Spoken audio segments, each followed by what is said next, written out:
కోతి కిషోర్, కుందేలు చంటి, సింహం రాజు. ఒక అందమైన అడవిలో చాలా జంతువులు సంతోషంగా జీవించేవి. ఆ అడవికి రాజు సింహం రాజు. అతను చాలా గంభీరంగా ఉండేవాడు, కాని లోపల మాత్రం చాలా మంచివాడు. ఆ అడవిలో కోతి కిషోర్ అనే కోతి ఉండేది. అది చాలా అల్లరి, ఎప్పుడూ చెట్లపై ఊగుతూ అందర్నీ ఆట పట్టిస్తూ ఉండేది. అదే అడవిలో కుందేలు చంటి కూడా ఉండేది. అది చాలా తెలివైనది, కాని కొంచెం భయపడేది. ఒకరోజు ఉదయం కోతి కిషోర్ చెట్టు మీద కూర్చుని అరటి పండ్లు తింటూ ఉండగా కుందేలు చంటి అక్కడికి వచ్చింది.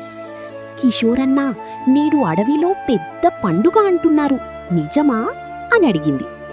కిషోర్ నవ్వుతూ, అవును, కాని పండుగకు వచ్చేవాళ్లందరూ నాట్యం చెయ్యాలి, నువ్వు కూడా చెయ్యాలి అన్నాడు. కుందేలు భయపడి, అయ్యో, నాకు నాట్యం రాదు అంది.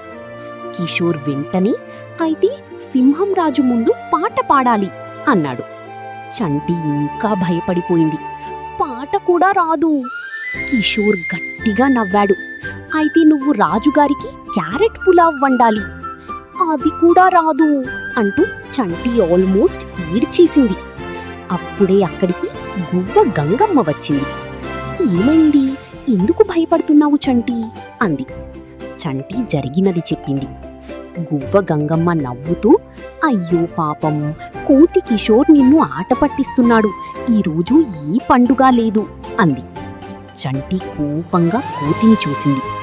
అన్నా, నన్ను మోసం చేశావా? కిషోర్ ఇంకా నవ్వుతూనే, నీ ముఖం చూడాలి అనిపించింది అన్నాడు. అప్పుడే పెద్ద శబ్దం వినిపించింది. ఎవరక్కడా? అది సింహం రాజు గర్జన. అందరూ ఒక్కసారిగా నిశ్శబ్దమయ్యారు. సింహం రాజు దగ్గరకు వచ్చి, ఇక్కడ ఎందుకు ఇంత హడావుడి అని అడిగాడు. గువ్వ గంగమ్మ నిజం చెప్పేసింది. మహారాజా, కోతి కిషోర్ కుందేలు చంటిని అబద్ధం చెప్పి భయపెట్టాడు. సింహం రాజు కోతిని కోపంగా చూశాడు. కిషోర్ ఇతరులను ఆట పట్టించడం సరదా, కాని వాళ్ళు నిజంగా బాధపడితే అది తప్పు. కిషోర్ తల వంచాడు. క్షమించండి మహారాజా, ఇకపై ఇలా చెయ్యను. సింహం రాజు నవ్వుతూ, సరే, అయితే శిక్షగా నేడు అడవిలో అందరికీ పండ్లు పంచాలి. కిషోర్ ఆశ్చర్యపోయాడు. అదేంటి మహారాజా, ఇది శిక్ష లేక పని? అందరూ నవ్వేశారు. కోతి కిషోర్ చెట్లపైకి ఎక్కి మామిడి పండ్లు, అరటి పండ్లు, జామ పండ్లు తెచ్చి అందరికీ పంచాడు. కుందేలు చంటి కూడా నవ్వుతూ, ఇలా అయితే ప్రతిరోజు నన్ను ఆట పట్టించు అన్నా అంది. కిషోర్ వెంటనే, అయ్యో, అప్పుడు నేను full time fruit delivery boy అయిపోతాను అన్నాడు. అందరూ గట్టిగా నవ్వారు. ఆ రోజు మొత్తం అడవిలో నవ్వులు, సరదాలు నిండిపోయాయి. ఆ రోజు నుంచి కోతి కిషోర్ ఒక విషయం నేర్చుకున్నాడు.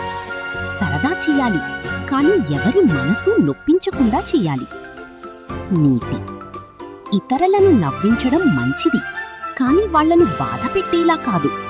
సరదాలో కూడా మంచితనం ఉండాలి.